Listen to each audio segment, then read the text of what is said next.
1400 ساله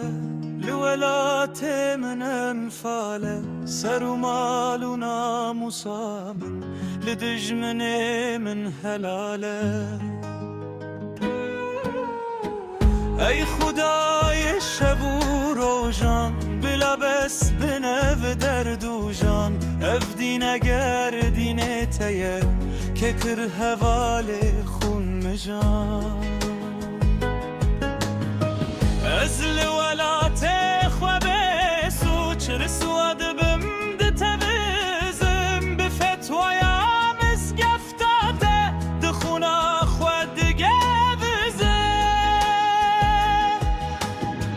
اف درده من پرجمجه چیروگ دجوارو درجه همود زن مروف کجن دیرو کاوام مشت قرجه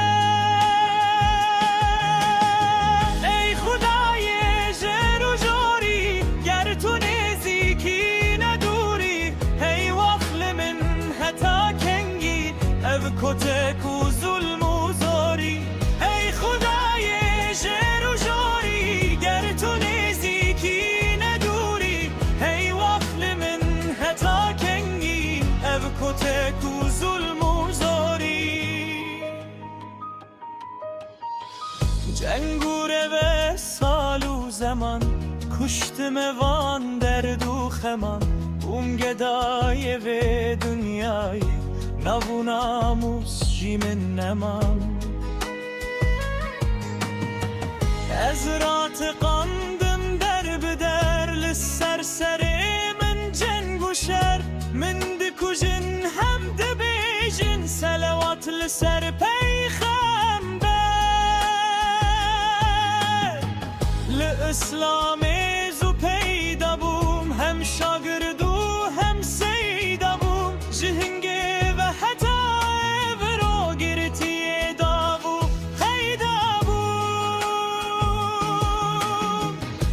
اسکرم سدالوال صفی مافی به مفوشال مسلمانک به سر و بر بلنگاز و قلس و ملول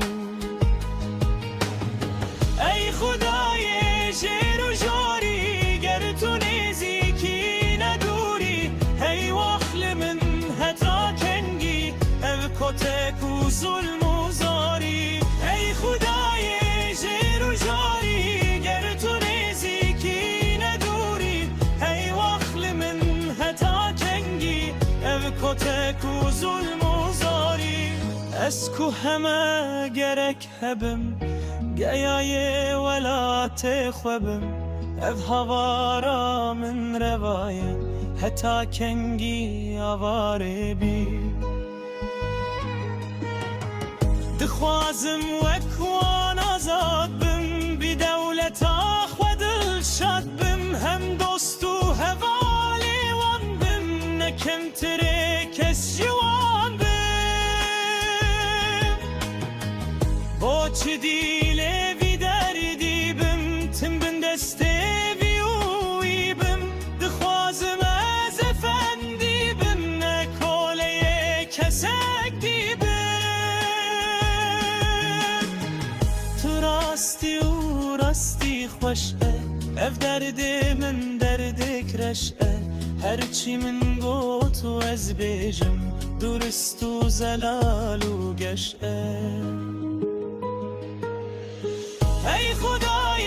جل و جاری گر تو نزیکی ندوری ای وفل من حتا کنگی او کتک و ظلم و زاری ای خدای